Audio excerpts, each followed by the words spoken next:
bienvenidos a la segunda sesión de las jornadas de Historia, Sociedad y Marketing. Bueno, como sabéis, son unas jornadas que pretenden difundir un poquito de historia y están enmarcadas en el ámbito de la docencia dentro del grado en Marketing. Y hoy tenemos la oportunidad de contar con una profesora de la Universidad Complutense de Madrid, Nuria Rodríguez Martín. Ella es licenciada en periodismo, en ciencias de la información y también en historia. Tiene 2 tesis doctorales, la primera tesis doctoral, La capital de un sueño, en Madrid, de 1900 a 1936, la formación de una metrópoli europea. Y bueno, sus investigaciones están centradas en el ámbito de los cambios, de las transformaciones socioeconómicas, culturales del mundo urbano, de la sociedad moderna que se va construyendo a principios del siglo XX y principalmente, pues, y en los últimos tiempos se ha centrado en el caso de Madrid. Ella ha trabajado en la Universidad de la Complutense, pero también estuvo en la Universidad de Málaga y ha sido lectora de español en la Universidad de la Sorbona de París y también en la Universidad del País Vasco. Tiene una trayectoria docente pues, bastante diversa. Y hoy pues, la charla que nos ocupa pues versa sobre uno de los temas ejes centrales de su investigación, que es sobre la publicidad y el nacimiento de la sociedad de consumo en España. Quiero agradecerle su disponibilidad y esperemos que disfrutéis de esta sesión de historia del marketing. Gracias, Nuria, y te dejo con... Bueno, os voy a presentar el libro, de algún modo refleja el trabajo que nos va a exponer. Es un libro muy reciente que también recoge el título de la sesión, La publicidad y el nacimiento de la sociedad de consumo, España, 1900-1936. Está publicado en la editorial Catarata. Lo digo por si os animáis en profundizar. Y nada, pues muchas gracias. Pues buenos días. Y bueno, muchas gracias a los profesores, a vuestros profesores que me han invitado, a José Miguel y a Pedro. Y bueno, en mi intervención me voy a centrar en la aparición de la publicidad moderna, de la mano del surgimiento de los primeros pasos de la sociedad de consumo en España en las primeras décadas del siglo XX, en las que podemos situar el nacimiento de ambos fenómenos que están, como vosotros, estudiantes de marketing, bien sabéis, íntimamente, estrechamente relacionados. La publicidad no deja de ser el elemento más simbólico y más vistoso de la sociedad de consumo, al fin y al cabo. Pero ante todo lo que quiero mostrar es cómo la publicidad reflejó los cambios sociales, económicos, culturales y comunicativos que tuvieron lugar en España a lo largo de este periodo, que voy a analizar particularmente en las principales ciudades y capitales del país, particularmente, por tanto, en la España urbana. Y también cómo esa publicidad contribuyó con sus mensajes y sus imágenes a impulsar esas transformaciones, esos cambios. En la intervención voy a abordar estos puntos que aparecen en la lámina a través de una serie de anuncios que espero os gusten y que he seleccionado para la ocasión. El nacimiento de esa publicidad que podemos considerar ya sin duda alguna como moderna, basándome en qué se anunciaba y cómo se anunciaba, explicando cómo aparece la técnica publicitaria moderna y para finalizar me centraré en estos 2 sectores que he seleccionado, el sector de los productos médico-farmacéuticos y el de los alimentos y bebidas procesados. Mi trabajo, como vais a ver, y si alguno se anima a consultar el libro, pues está basado en el análisis de decenas de piezas publicitarias, de anuncios impresos que he ido recopilando en la prensa periódica española, en periódicos y en revistas, entre los años 1890 a 1936. ¿Y por qué estos anuncios impresos y no otro tipo de anuncios? Es lo primero que tengo que aclarar. Bueno, pues porque en este periodo cronológico que yo analizo, la prensa fue el primer canal publicitario. el que recibía mayor número de inversiones y por el volumen de anuncios también. Muy por delante de otros canales, por ejemplo, la publicidad directa, pues en forma de, ya conocéis, pues folletos, cartas comerciales, catálogos, otras piezas similares, y también muy por delante de la publicidad exterior, a pesar de que en estos años alcanzó también un gran desarrollo en las ciudades. Pero en todo caso no llegaron a igualar el volumen de los anuncios impresos que utilizaban, como digo, la prensa como soporte. En este periodo, además, también sabréis que nacen nuevos medios de comunicación que van a servir enseguida como canal, como vehículo publicitario, la radio comercial a mediados de los años 20 y también el cine, el cinematógrafo. De hecho, se ruedan las primeras películas publicitarias, pero en todo caso, pues fueron estos tipos de anuncios, los anuncios hablados en la radio y las películas publicitarias fueron muy minoritarios, hasta 1936, hasta el estallido de la Guerra Civil Española. A finales del siglo XIX y todavía en los primeros años del siglo XX, los anuncios publicitarios en la prensa, sobre todo en los diarios, aparecían agrupados generalmente en una sola página, normalmente era la contraportada, aunque en algunos casos podían aparecer también en la portada, como sucedía, por ejemplo, con La Vanguardia o ABC, en esos ejemplos que veis en la lámina. Y además compartían espacio, pues como veis, a veces con los pasatiempos, con las esquelas, lo que, por supuesto, le restaba mucho impacto y, por tanto, eficacia.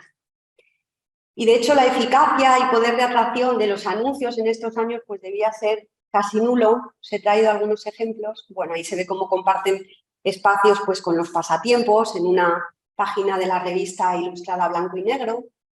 Fijaros en estas planas y he señalado ahí esos anuncios que están colocados, bueno, pues donde quedaba hueco al componer la página, pero si no estaba leyendo así el periódico, tenía que girarlo para poder leer correctamente el anuncio. Eso, claro, le restaba, como digo, pues mucho impacto y mucha eficacia. Y como bien sabéis vosotros, pues la ubicación de un anuncio es algo importantísimo para el impacto del mismo. Otra característica de la publicidad que nos encontramos a finales del siglo XIX y todavía en los primeros años del XX es que las marcas comerciales no siempre se destacaban en los anuncios. Como vamos a ver en estos ejemplos, por ejemplo, ahí aparece la higiénica, pero eso no es la marca comercial, la marca era agua vegetal de Arroyo.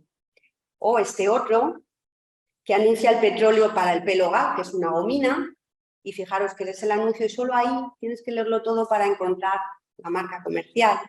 Y también hay una ausencia de los eslóganes y de los logotipos comerciales que identifican a las marcas y a los fabricantes, aunque fueron apareciendo a finales del siglo XIX. Los eslóganes, pues, bueno, parecían frases, pero no muy elaboradas, como en este anuncio de las pastillas para datos, Yeraudel. Si tenéis tos, tomad pastillas Yeraudel. Esto era lo más parecido a los eslóganes publicitarios que aparecían por entonces. Y muchas frases similares utilizando imperativos. Pues tomad esto, comprad lo otro, o emplead tal medicamento o tal producto. Y como vais viendo, bueno, pues respecto a su diseño y apariencia, pues tampoco eran muy atractivos, como se ve también en estos ejemplos. La mayoría eran similares a los anuncios por palabras. Algunos podían tener un mayor tamaño. Podían introducir, por ejemplo, algún tipo de elemento gráfico, algún grafismo, como ahí en ese jarabe emulsión Nadal, cuyas letras acaban formando un bacalao, un pescado, porque es una emulsión que se hacía a base de hígado de bacalao, un nutriente. También podían introducir pues algún diseño, ilustración de no muy buena calidad, no muy buena factura, como veis ahí, o emplear la tipografía, jugando a utilizar letras de mayor tamaño o empleando algún tipo de orla, ¿no?, tipográfica para destacarlo de otros competidores, pero su presentación en general era muy pobre y muy sencilla. Bueno, ahí hay algún ejemplo más, tomados de la revista Blanco y Negro, que era una de las de mayor difusión a finales del siglo XIX. Veis que no tienen pues mucha calidad esas ilustraciones, esos dibujos. Pues bien, solo unas décadas después, en los años que siguieron a la finalización de la Primera Guerra Mundial, nos encontramos unos anuncios radicalmente distintos. Bueno, el salto cualitativo, como veis, es enorme y se aprecia a simple vista. Bueno, en primer lugar, el cambio es que los anuncios pasaron a distribuirse por todas las páginas de las publicaciones, que además incrementaron el número de páginas. Por tanto, ya no tenían que competir por captar la atención de los lectores en una sola página. Esto hizo que el tamaño de los anuncios también variara. Ya son habituales los anuncios pues, a media página o a página completa incluso. Y el diseño, bueno, como veis, pues mejoró de forma evidente. La composición y la combinación de textos e imágenes está ya muy estudiada, muy diseñada. Se utilizan distintas tipografías y tamaños de letra y las imágenes no son solo ya ilustraciones. Fijaros que ya se ha incorporado la fotografía publicitaria, como veis en estos anuncios de la marca Nivea, de la marca Listerine o de los Opel. Son también fotografías de los vehículos. Ahí se ve cómo aumentan de tamaño y cómo pueden ocupar una página completa o media página. En este caso he seleccionado, bueno, La Libertad era un tamaño como los diarios ahora es estándar, pero estaban todavía en circulación los llamados diarios tipo sábana, que eran mucho más grandes, pues incluso compraban una plana entera algunos anunciantes. Con lo cual tenemos anuncios ya de gran tamaño, que formato eran casi un cartel publicitario. Y se reproduce también, bueno, en estos anuncios, por ejemplo, de Listerine y Ovomaltine ACV, se reproduce ya la imagen del producto que se publicitaba o se anunciaba, bien fotografiado, bien dibujado y siempre sin guardar la proporción respecto al resto de imágenes, como sigue siendo habitual hoy día. Y también los logotipos, bueno, aquí se ve muy bien esta cuestión de la que trato, del tamaño respecto al resto de elementos que están en el anuncio, del tamaño del producto que ya aparece claramente identificado en primer plano, etc. También se hace habitual la presencia de los logotipos. Algunos son históricos y os he puesto, bueno, como es en la actualidad, por ejemplo, el logotipo de la empresa automovilística Ford, que más pues no ha sufrido variaciones, o el de las galletas del fabricante de galletas Artiac, que bueno, ha evolucionado un tanto, pero... Y también están presentes los eslóganes publicitarios que sirven para identificar un producto, una marca. Y el nombre propio también de los productos se convirtió en el protagonista de los anuncios, como en este caso, fijaros ahí, logotipo, el Formitrol. No como veíamos antes con el petróleo Gal, que no sabías que estaban anunciando hasta que no te leías todo el anuncio. Se recurría también al uso de personajes publicitarios. Esto fue una novedad. Servían estos personajes que creaban pues, publicitarios para identificar una marca, a un anunciante, y algunos son históricos también, como el personaje, por ejemplo, de la lechera, que identifica la leche condensada de la empresa que fabricaba, hoy ya no es de nacionalidad suiza, la empresa suiza Nestlé, o Chiquilín, que sigue identificando ese personaje, que sigue identificando a las galletas, tanto todavía se comercializan, o la chica Kodak, que es todo un icono en la cultura norteamericana, que identificaba a esta casa que fabricaba cámaras fotográficas, o el niño Fisk, que era el personaje publicitario de unos neumáticos. Iba a hacer un comentario sobre Chiquilín, porque está basado este personaje publicitario en un personaje cinematográfico que aparecía en la película El Chico, de Kid, de Charles Chaplin, que se estrenó en el año 1921 y que se convirtió este actor infantil, Jackie Coogan, en una estrella mundial. Y era tan famoso que la Casa Artiac decidió crear ese personaje publicitario a partir de un personaje cinematográfico. Y se empleaban también otras herramientas de marketing. Por ejemplo, se celebraban concursos y sorteos entre los consumidores o se les entregaba pequeños detalles, pequeños regalos. Se hacían envíos gratuitos de muestras del producto, sobre todo cuando el producto era nuevo en el mercado y había que darlo, hacerlo, divulgarlo entre la gente, porque no lo conocían hasta entonces. Pues se entregaba una muestra, como es habitual hoy día. Marcado ahí, bueno, por ejemplo, la marca Listerine, que hace hoy día colutorios, pero también pasta de dientes, pues se entregaba en los años 30 en España caretas de personajes publicitarios, de Mickey Mouse y de Minnie Mouse, cada vez que la gente compraba pues un tubo de Listerine. Parece que Disney, como todavía hoy día, se adelantó, bueno, no sé, en este caso era comprando el producto, en otro caso pues coleccionando, por ejemplo, los envases, como en el caso de la pasta y el jabón Mickey Mouse. Parece que Disney se adelantó en esta herramienta de marketing que hoy denominamos licensing, ¿no? Un convenio entre dos empresas para hacerse publicidad mutuamente. Pues ya veis que Disney fue pionera. Estos anuncios, como digo, son de mediados de los años 30.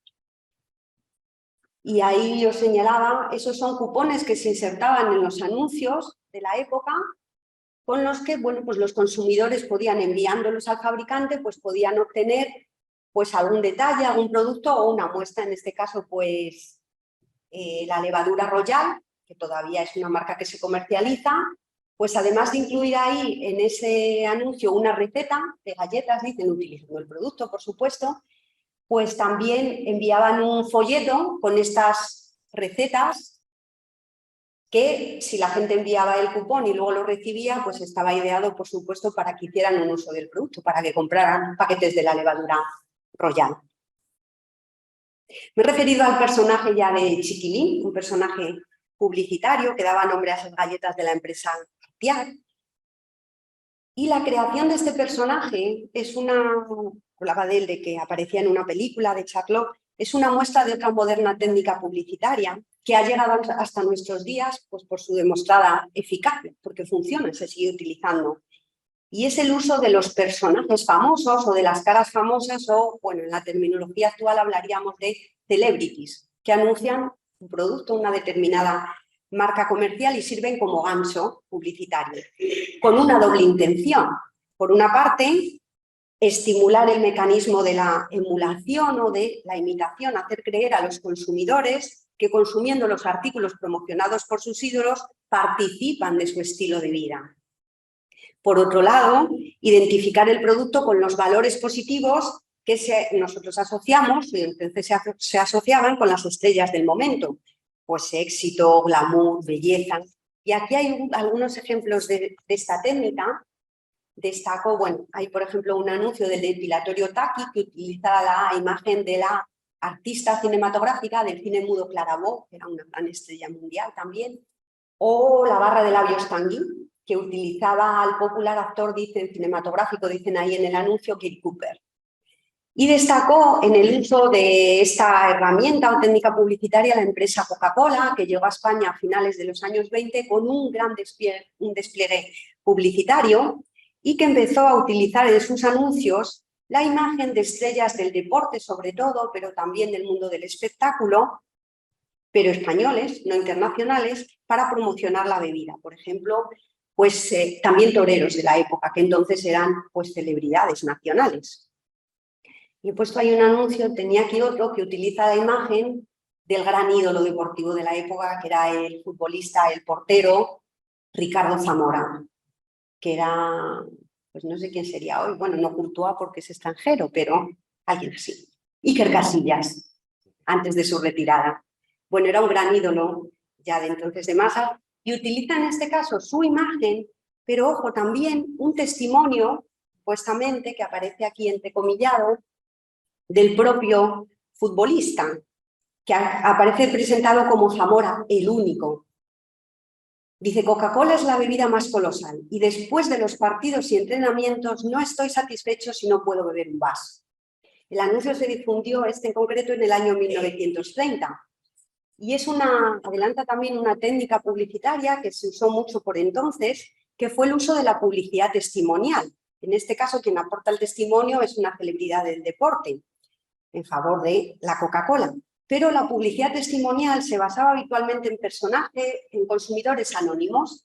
Este tipo de publicidad había sido ensayada con un gran éxito en los Estados Unidos y también fue muy utilizada en España en los años 20 y 30 y se basaba en anuncios en los que, como digo, personas anónimas pues narraban pequeños dramas personales que buscaban atraer la atención de los consumidores, de los lectores de los diarios o revistas, y lo que se trataba es de conseguir la identificación de la gente con esos dramas y despertar el temor a sufrir similares tragedias cotidianas. Y una vez planteado el problema, por supuesto, se ofrecía una solución. Y la solución siempre pasaba por la adquisición, la compra y el uso del producto promocionado. Voy a poner algún ejemplo. Este es muy llamativo, me gusta mucho por la composición fotográfica que han hecho. Se mostraban las situaciones tanto a través del texto como de las imágenes y narraban, pues como digo, un conflicto, una mujer a punto de ser operada, una operación gravísima del estómago que consigue evitar gracias a la ingesta pues, de este producto farmacéutico, el Estomacal Bol. La protagonista es una tal Maruja López y ella aporta su propio testimonio, pero también tenemos la imagen de la propia Maruja López en cama y a punto de ser operada, y después ya pues floreciente, y aquí la veis de pie, la composición fotográfica es muy llamativa en este caso. Bueno, ya muy feliz y agradecida tras haber evitado esa delicada operación de estómago al tratarse con el medicamento. Aquí hay alguna otra variante, en este caso de productos norteamericanos, por ejemplo la ovomaltina, que era una especie de colacao, una malta chocolateada para la leche, y también nos narra el drama de esta persona que había perdido la fe en sí misma porque pues, no tenía suficientes energías, después toma ovomaltina y recupera, se entiende, la fe en sí misma. O este otro de Listerine, que es muy llamativo porque utiliza esa estética tan moderna de cómic y nos narra el drama de Juanita, que por no cepillarse correctamente los dientes pues había perdido su sonrisa y supuestamente pues el amor de su pretendiente, que luego recupera ya cuando utiliza Listerine. También se recurría a la publicidad comparativa en estos años. Este es un ejemplo de un producto también muy moderno en la época, son los primeros detergentes en polvo para lavar a mano de la marca Lux, y se explican en estos anuncios de Lux pues los resultados de bien la ropa, en este caso las medias, que es un producto un artículo de vestir bastante delicado, ¿no? De ser artificial, de lavarlas bien o de lavarlas mal, lo que significa que se te podían estropear o conservarlas perfectamente. Incluso aparece la imagen aumentada en el microscopio, ¿no? De cómo se estropeaban las fibras si no las lavabas correctamente. O las lavabas, decían, con un jabón corriente. Ahí se introduce la publicidad comparativa, como digo. Y en estos años se realizaron también las primeras campañas de lo que hoy denominamos publicidad social. La pasta de dientes Dens de la perfumería Gal pues realizó, por ejemplo, en el año 1931 una de estas campañas, la llamada Semana Escolar de Higiene Bucal, para promover la salud dental de la infancia de los niños en el medio rural. Y lo hizo en colaboración a través de las escuelas y de los maestros rurales. Y la marca de lámparas incandescentes Otham, de bombillas, pues lanzó también a mediados de los años 30 una campaña identificada con el eslogan "Cuide su vista empleando mejor luz", enfocada tanto en la promoción de la salud ocular de la población. Estamos en definitiva ante una publicidad ya muy sofisticada, no solo en su apariencia, sino también en su concepción. Una publicidad persuasiva, seductora, muy diferente de la que os mostraba, la que aparecía en los diarios y en las revistas a finales del siglo XIX y todavía en los primeros años del siglo XX. Pero más allá del diseño, del uso de la fotografía publicitaria, de que mejoren las ilustraciones, etc., el elemento clave, o para mí el elemento clave y diferenciador que distingue a la publicidad moderna frente a los anuncios que mostraba de principios de siglo el gran salto, es que estas piezas publicitarias y los anuncios de esta época en su conjunto pasaron de mostrar o de vender, digamos, el producto, cual fuera, a vender los beneficios para los consumidores del producto en cuestión. Es decir, ya no se publicitaba pues, una crema, sino belleza. No se anunciaba un detergente, sino la satisfacción de que te quedara la ropa blanca o de que las medias no se te estropearan. No una bombilla, sino confort en el hogar o comodidad. No un perfume o una bebida, como en este caso, el Baron Dandy o el anisado Maribrizar, sino, como veis ahí, a través de esas fotografías, romance, seducción, éxito social, al fin y al cabo es lo que te estaban ofreciendo si comprabas esos artículos. Es decir, los publicitarios y los anunciantes de la época adoptaron un lenguaje emocional, un lenguaje que apelaba a las emociones y a los sentimientos de los potenciales consumidores. Y progresivamente el discurso publicitario se fue articulando sobre la explotación o la apelación a las emociones humanas. Y la más recurrente, la más utilizada, la más explotada por el discurso publicitario, por supuesto, sigue siéndolo hoy, pues fue la felicidad, la alegría, la satisfacción vital. Bueno, como bien sabéis, se dice que la publicidad es la industria de la felicidad, es lo que fabrica, es el producto que vende. Y este fue efectivamente el mensaje más poderoso que lanzó la publicidad ya en estos años que estamos viendo, que todo el mundo podría ser feliz, alcanzar la felicidad, sentirse satisfecho a través del consumo, por supuesto. Y ahí tenéis algunos anuncios con algunas imágenes que reflejan esto mismo. A veces mediante simplemente la imagen, la sonrisa quedó ya codificada en la publicidad, ¿no? Como para transmitir esto que digo. O a veces a través de los textos, pues ahí veis el de otro detergente competidor del Lux, un detergente en polvo de la marca alemana Persil. Todas están contentas, dicen. ¿Por qué? Porque han descubierto el Persil y lavan la ropa y están encantadas. Bueno. Así que presentar no solo las características y utilidades de los artículos publicitados, sino ante todo los beneficios que los consumidores podían obtener de ellos, representó el verdadero salto cualitativo en la creación publicitaria. Sobre todo cuando fueron, como digo, los beneficios emocionales los que se destacaban con preferencia en los anuncios. Las imágenes y los mensajes publicitarios de estos años difundieron ya entre el público una poderosa idea sobre la que aún se asienta la publicidad en nuestros días. La idea de que todo el mundo podía sentirse contento y complacido a través del consumo y, en definitiva, ser feliz. Pero la modernización de la publicidad en España también fue impulsada por lo que se anunciaba, además de por cómo se anunciaba, como vengo mostrando hasta aquí. Y voy a mostrar ahora cómo fue evolucionando el mercado publicitario de la mano de los productos y de las marcas anunciados, en relación con algunas también de las transformaciones sociales que acaecieron en este periodo en España, particularmente la mejora generalizada de las condiciones de vida de las poblaciones urbanas. A finales del siglo XIX y todavía en los primeros años del siglo XX, el mercado publicitario era bastante estrecho, bastante limitado y se reducía a un número pues bastante limitado tanto de productos como de marcas. El sector de la farmacopea, de los productos para la salud, dominaba el grueso de las inserciones comerciales en los diarios y revistas, y le seguían por volumen de anuncios los de algunos productos de alimentos y bebidas de alta gama, fundamentalmente chocolates, bebidas alcohólicas como champanes y anisados. También se publicitaban establecimientos comerciales y algunos productos cosméticos, pues lociones y tintes capilares y algunas cremas y polvos faciales y también dentífricos, a veces en forma de polvo, para la higiene de la boca. Antes de comenzar los años 20 nos encontramos una publicidad que se distinguía por la diversificación de productos y de marcas anunciados, con la aparición de artículos totalmente novedosos que se lanzaban por primera vez al mercado español. Pues he seleccionado aquí, por ejemplo, de la marca Adams, los chiclets, que era la marca comercial y acabó dando nombre como un genérico a la goma de mascar.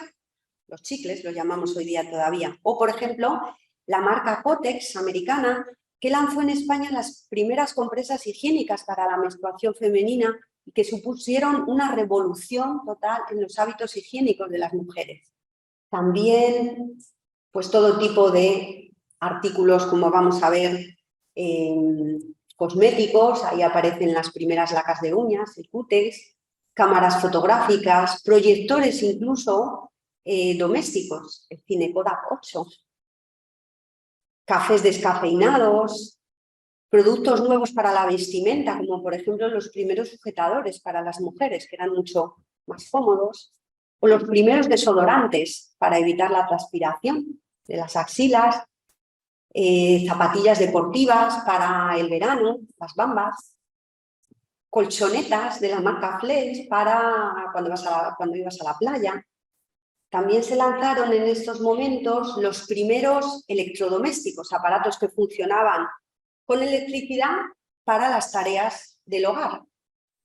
Bueno, por supuesto las bombillas, en primer lugar la electricidad se utilizó para el alumbrado en las viviendas, pero también tenemos los primeros frigoríficos o neveras eléctricas, que son una revolución. Eran un producto caro y estaban solo al alcance pues, de las familias más acomodadas, pero en todo caso supuso una revolución porque permitían conservar los alimentos mucho más tiempo, lo que ahorraba dinero a las familias y en condiciones óptimas. Imaginaros en España, un país donde hace tanto calor en el verano en casi toda España.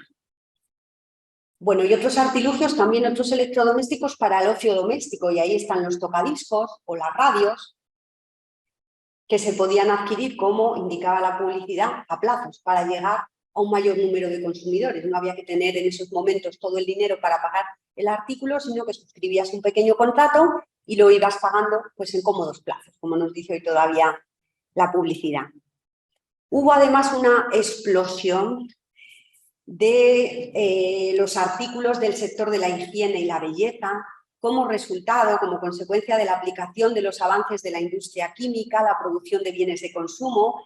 Se lanzaron, decía, por ejemplo, los primeros desodorantes, todo tipo de maquillajes para el público femenino, cremas faciales, corporales, bronceadores, colonias, perfumes, productos para el cabello, tintes capilares, etcétera. Y la dimensión de género fue muy importante aquí, porque la mayoría de estos productos estaban dirigidos a las mujeres.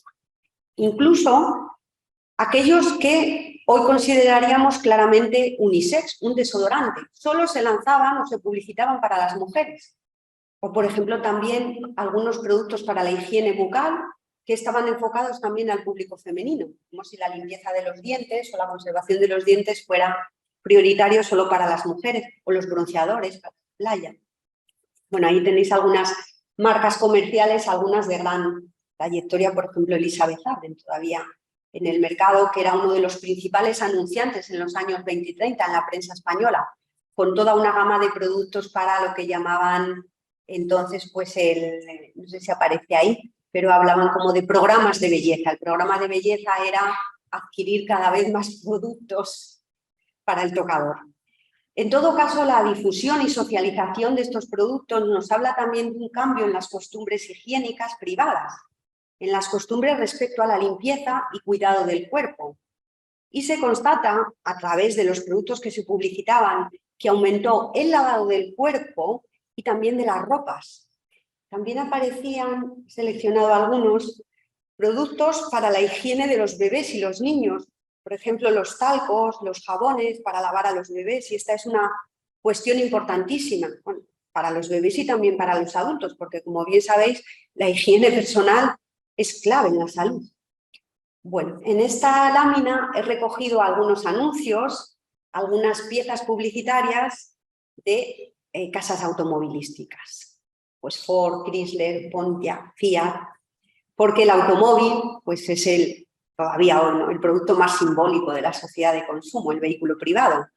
Y en los años 20 y 30, las industrias automovilísticas y también de los componentes de automoción, pues los neumáticos, por ejemplo, que veíamos antes, o los aceites para el mantenimiento del motor, de los coches, etcétera, se convirtieron en uno de los sectores o en el sector que más invertía en publicidad, con grandes anuncios a página completa en diarios y en revistas.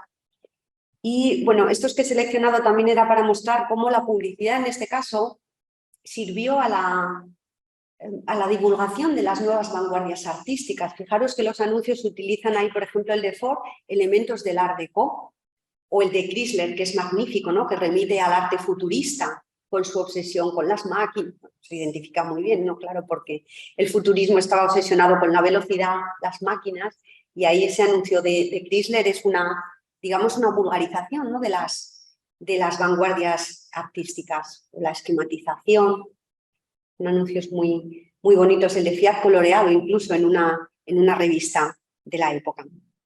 Y hay algún otro con fotografías publicitarias, y en este caso ya veis que aparecen las mujeres como reclamo publicitario. hay esa belleza rubia posando en el capó del Mercedes, o en este caso, pues la alegría de una mujer por tener, y aparece, bueno, se ve sobre todo su cara, pero también aparece luego sentada al volante, si os fijáis, del modelo Viva Sport, de la casa automovilística francesa Renault. Y una cuestión, a mi modo de ver, no solo era un reclamo publicitario, en este caso las mujeres, sino que también los publicitarios eligen su imagen porque en muchos casos, aunque identificáramos en estos momentos claramente el vehículo, sobre todo como un producto masculino, eran los hombres quienes mayoritariamente conducían, es así, pero los publicitarios españoles sabían, porque investigaban ya en estos años y publicaban, que las mujeres eran fundamentales en las decisiones de compra de las familias. Y estos anuncios están también así diseñados porque ellas podían influir en la decisión de compra, pues, de sus maridos, por ejemplo. Y por eso también están estos anuncios. Ya decía que el de la higiene y la belleza era un sector que tuvo una presencia cada vez más destacada, junto al del automóvil también, y siguieron también teniendo una presencia muy destacada los productos médico-farmacéuticos, que eran los que dominaban en la prensa de finales del siglo XIX, como ya decía, siguieron teniendo también mucha presencia, y también se incrementó en los años 20 y 30 la nómina de alimentos y bebidas procesados y de las marcas que los comercializaban.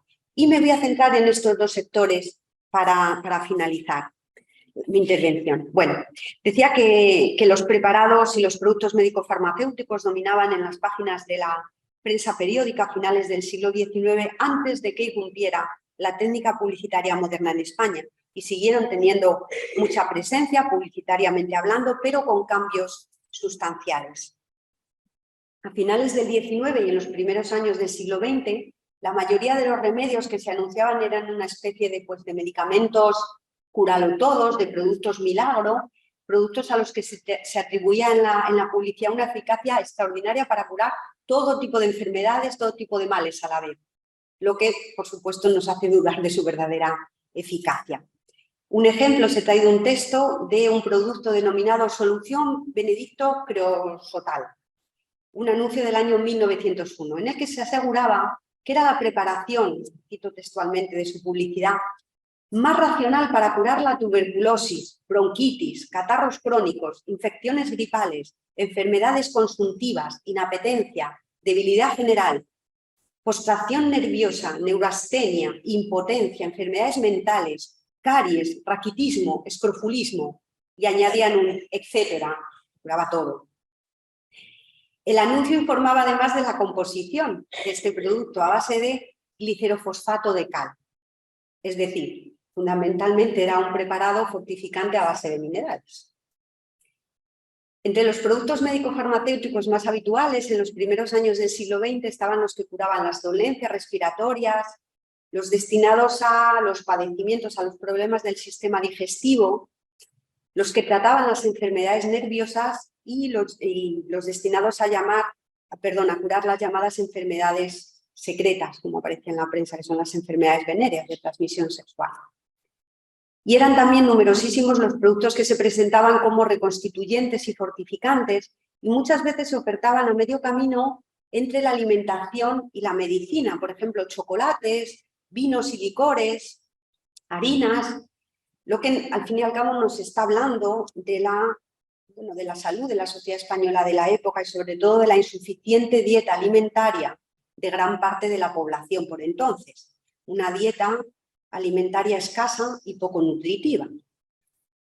Se publicitaban, por ejemplo, muchos vinos medicinales que eran comercializados como tónicos, reconstituyentes y fortificantes del organismo. Eran muy populares los vinos de pectona, que es como una especie de proteína, los vinos con quina y otros con sustancias añadidas como el fosfato de cal, la cola, la coca, el cacao, el guaraná, el ácido fosfórico. En general eran, como digo, pues bebidas vigorizantes para contrarrestar los defectos de la nutrición, las anemias, el raquitismo.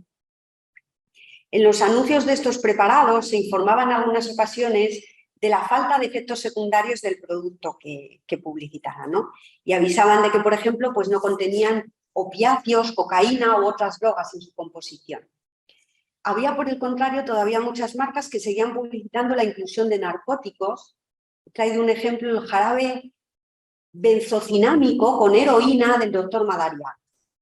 Se recomendaba en su publicidad para aplacar la tos y para curar las afecciones catarrales y gripales. Y en su anuncio decía que lo hacía gracias a los efectos terapéuticos que se derivan de su especial, original y poderosa base balsámica, reforzada con el nuevo e inofensivo calmante, la heroína, presentada como inofensiva. Pero aquí estaba la clave.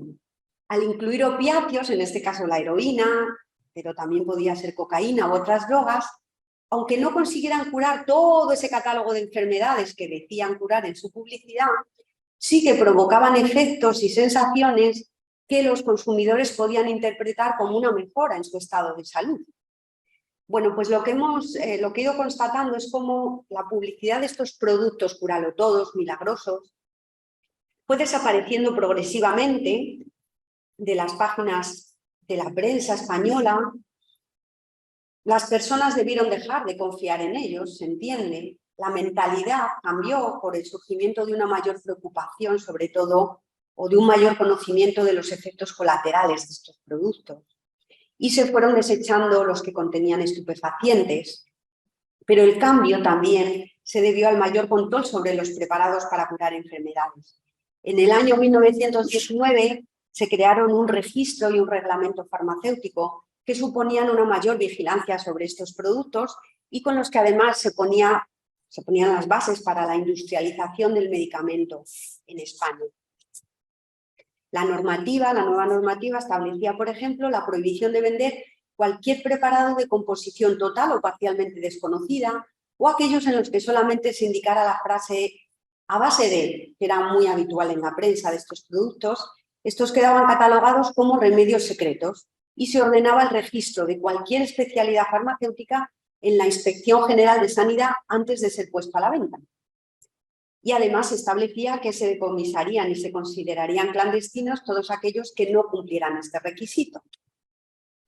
Bueno, pues todo ello quedó reflejado en la publicidad en los años 20 y 30, cuando los productos médico-farmacéuticos más publicitados eran los analgésicos, los reconstituyentes, los productos fortificantes y los relacionados con las enfermedades estomacales, con mucha profusión de purgantes y de laxantes, como ese que veis ahí, el Normacor, que era un laxante. Pero había otros muy populares, el Laxenbusto o el laxante Vescansa, que es una marca española histórica. Probablemente esta profusión pues, se debía a un déficit en el consumo de alimentos frescos en la dieta de las personas. Y entre los analgésicos pues, destacaron los de las grandes farmacéuticas ya internacionales, como Schering o Bayer. Destacaron las marcas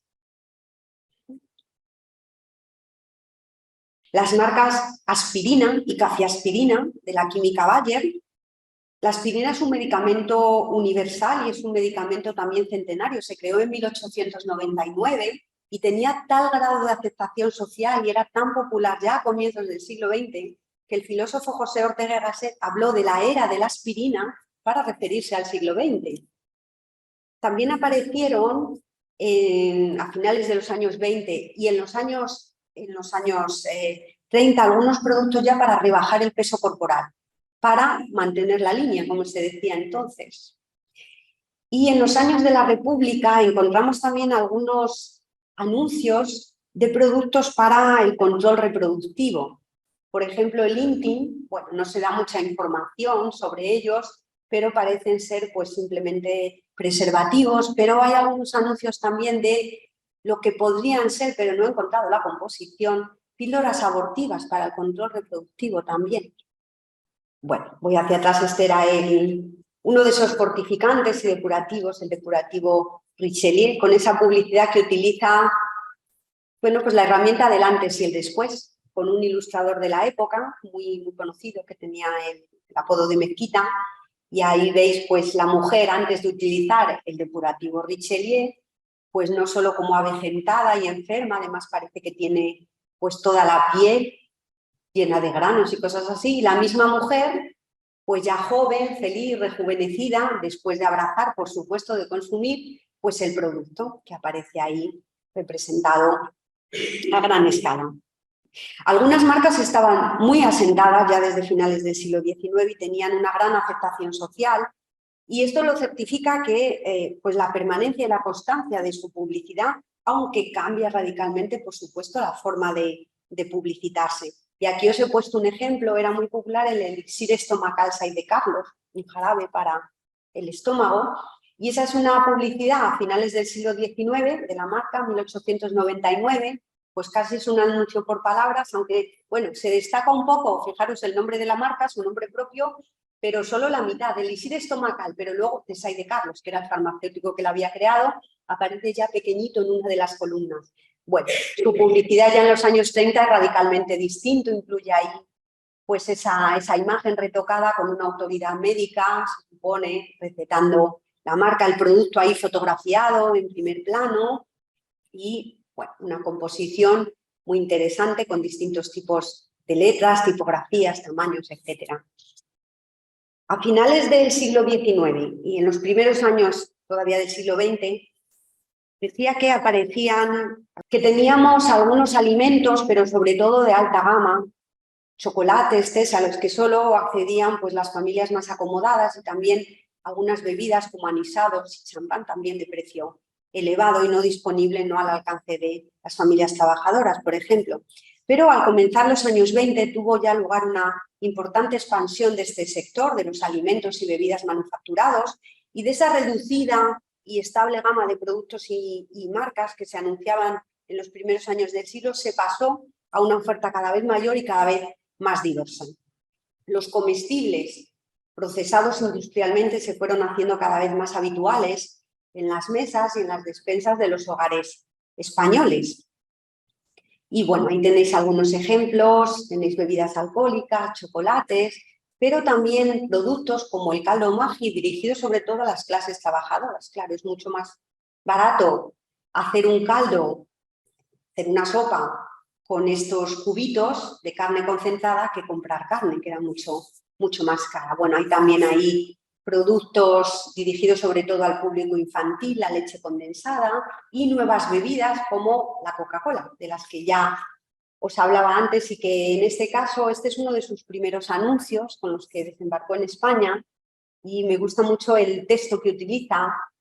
Dice: tan deliciosa que 8 millones de botellas se beben cada día en el mundo entero. Es decir, lo que estaba diciendo Coca-Cola es que imitar los comportamientos de la mayoría era deseable, era lo que había que hacer. Bueno, y es una novedad también en estos años que algunas marcas de alimentos procesados mostraran a los consumidores pues nuevas formas y ocasiones de consumo con el objetivo de aumentar las ventas del producto, y también que aprovecharan, publicitariamente hablando, la difusión de nuevas prácticas sociales en estos años, como el turismo o, por ejemplo, las actividades deportivas para promocionarse, como es el caso de este anuncio de las galletas de desayuno, de las galletas María de la empresa Donostiarra Arteaga, que aparecen ahí pues unos jóvenes alegres vestidos pues como montañeros, y dice el texto: con las últimas nieves, las últimas jornadas de esquí. Luego las gratas excursiones de primavera y verano. Y cada vez, unos paquetes de María Arteaga en la mochila son el delicioso sabor de un descanso y la energía nueva para escalar los picos. Bueno, la representación como esta escena, en la que aparecen personas consumiendo productos alimenticios en momentos de ocio, es decir, en los que la ingesta de la comida ya no es mostrada como una actividad vital necesaria, sino más bien como una diversión, como un entretenimiento, representa un salto cualitativo en la concepción de los anuncios. Porque los anunciantes estaban ofreciendo a aquellos sectores de la población española, los más pudientes, cuyas necesidades alimenticias estaban plenamente cubiertas, imágenes del consumo como un acto lúdico y no como una necesidad. No obstante, también nos encontramos todavía en estos años que algunos productos, algunos alimentos seguían promocionándose más que como un alimento, como una medicina. Aquí hay algunos anuncios de la marca Foscau, que era como el Nesquik, era un producto, un cacao en polvo para chocolatear la leche, pero nos dice en un anuncio de 1930, este es su texto, es el verdadero, dice Foscao, acumulador de fuerzas. Es aconsejado por los médicos a los anémicos, a los agotados, a las mujeres encinta, a las nodrizas y a todos los que sufren una afección del estómago, como si fuera una medicina más que un alimento. Y esto nos indica pues, que muchas personas todavía en estos años no tenían sus necesidades nutricionales o alimenticias debidamente cubiertas. Y es interesante la referencia que se hace aquí a los médicos, ¿no?, como consejeros del consumo de este producto, del Foscao. En la publicidad de estos años se convirtió en un recurso común el empleo de testimonios de expertos, generalmente médicos, que aportaban sus opiniones y recomendaciones sobre este u otros productos. Y esta práctica fue muy habitual, por ejemplo, en los productos de alimentación infantil, los dirigidos a los bebés. Y con este recurso, pues los publicitarios, los fabricantes trataban de atraerse la confianza de las madres. Les daba seguridad, que fuera un médico quien recomendaba tomar la harina lacteada Nestlé por parte de los bebés, por ejemplo. Y a veces el consejo que aparecía pues era muy vago y genérico, como ese del Foscao, ¿no? Los médicos recomiendan, o este otro que os traigo de la harina lacteada Nestlé. Dice, millares de testimonios médicos firmados por los más eminentes pediatras españoles demuestran que harina lacteada Nestlé es el alimento ideal para el destete progresivo de los lactantes. Bueno, aunque fuera muy vago y genérico, no obstante servía para dar confianza y para lograr una predisposición favorable de las madres al producto. Hoy ya se sigue utilizando. El 9 de cada 10 dentistas recomiendan. ¿Quiénes son esos dentistas? Bueno, es una afirmación muy general, pero es, por ejemplo, una frase que ha hecho mucha fortuna y que han creado los publicitarios. Y también para realzar la calidad y la superioridad de las marcas de estos productos, la publicidad recurrió al empleo de los tecnicismos. El objetivo era convencer a los consumidores de la excepcionalidad de los productos que ofrecía la industria. Y a través del empleo de un lenguaje y de una terminología de carácter técnico, los publicitarios acabaron erigiéndose en voces autorizadas en campos como el de la nutrición. Eran unas voces anónimas, utilizando sistemáticamente expresiones pseudocientíficas, pero en un tono muy cercano y reconfortante, convencieron a quienes leían los anuncios de que estas opiniones no contrastadas sobre los productos que anunciaban eran una fuente fiable de información. Tengo algunos ejemplos. Bueno, el término calorías, que es habitual y todos conocemos, entonces era bastante novedoso. Como veis, se introduce ahí en la publicidad y nos dice que estas galletas aportan todas estas calorías. O este anuncio de la harina de maíz maicena, que está dirigido sobre todo pues, como alimento infantil, aunque no es exclusivamente para el público infantil, pero dice cría niños robustos, que incluye, si os fijáis ahí, ese cuadro de asimilación de los principales alimentos y establece que la maicena es el que mejor se digiere, por supuesto. ¿Hay algún otro ejemplo de estas inserciones de detalles técnicos en la publicidad de los productos alimenticios? Uno de Nescau, un competidor de Foscao, que es otro cacao para la leche. Decía un anuncio de 1936. Contiene todos los elementos nutritivos, sales minerales y vitaminas de la mejor leche fresca, del trigo candeal malteado, del cacao y del azúcar. O las galletas chiquilín. Proporcionan el aumento de calorías necesario. Y este de maicena, que como digo es del año 1930 y que pues, son los publicitarios los que al final establecían ahí pues que la harina de maíz maicena se asimilaba en tiempo récord respecto a las harinas de cereales o a las legumbres o a las patatas, como dicen ahí. Bueno, en todo caso hay que considerar también el contexto, porque la nutrición se estaba desarrollando como una disciplina en España en estos momentos. En 1933, por ejemplo, se creó la sección de higiene de la alimentación dentro de la Dirección General de Sanidad, antecedente del Ministerio de Sanidad. En todo caso, a mi modo de ver, la publicidad contribuyó en alguna medida a la educación nutricional de la población, que era muy escasa por entonces. Y finalmente, Otra moderna herramienta publicitaria que emplearon los fabricantes y anunciantes de alimentos manufacturados en este periodo, en los años 20 y 30 en España, fue el envío gratuito de muestras y de folletos y de libros de recetas para estimular el consumo, la adquisición de estos productos entre los consumidores. Y para ello utilizaban, ya he hecho referencia a ello, el sistema de inserción de cupones respuesta en estos anuncios impresos, mediante los cuales los interesados conseguían dichos obsequios, los que fueran. Y a cambio, los fabricantes obtenían información sobre sus clientes, sobre los consumidores, en lo que claramente es un precedente de las investigaciones de mercado. Bueno, voy a finalizar brevemente con unas, a modo de conclusión, destacando dos cuestiones sobre lo que he ido hablando hasta aquí. La primera sería el gran avance que en materia publicitaria y en el sector de la publicidad se registró en España en el periodo de referencia, con la consolidación de este sector y la aparición de la publicidad en sentido moderno. Creo que se puede hablar de una primera edad de oro de la publicidad española.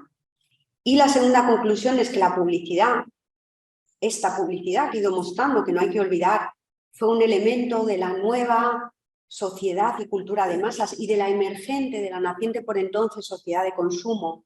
Fue también un factor de modernización social, porque por una parte reflejó algunos de los cambios y transformaciones que tuvieron lugar en la sociedad española del primer tercio del siglo XX, la sociedad urbana fundamentalmente, las ciudades españolas fundamentalmente, pero por otra parte fue en sí misma esta publicidad una manifestación de estas transformaciones. Muchas gracias.